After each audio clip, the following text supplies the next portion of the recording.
जयंत पाटील यांच्या उपस्थितीत धैर्यशील मोहिते पाटील यांनी राष्ट्रवादी शरदचंद्र पवार पक्षात प्रवेश केलेला आहे। आत्ताची महत्त्वाची बातमी आपण माढा लोकसभा मतदारसंघातून पाहत आहोत। समर्थकांनी जो आग्रह केला होता की तुम्ही तुतारी या चिन्हावर निवडणूक लढवा, ते धैर्यशील मोहिते पाटील यांनी आज सत्यात उतरून दाखवलेला आहे। धैर्यशील मोहिते पाटील यांनी आज तुतारी हातात घेतलेली आहे।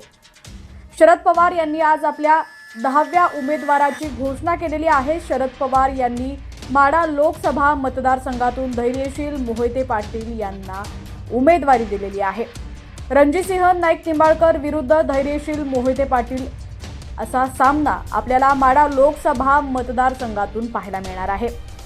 आज राष्ट्रवादी शरदचंद्र पवार पक्षाचे प्रदेश अध्यक्ष जयंत पाटील यांच्या उपस्थितीत धैर्यशील मोहिते पाटील यांनी पक्ष प्रवेश केलेला आहे। या ठिकाणी तुम्ही पाहू शकता की जयंत पाटलांच्या हस्ते धैर्यशील मोहिते पाटील यांनी राष्ट्रवादी शरदचंद्र पवार पक्षात प्रवेश केलेला आहे।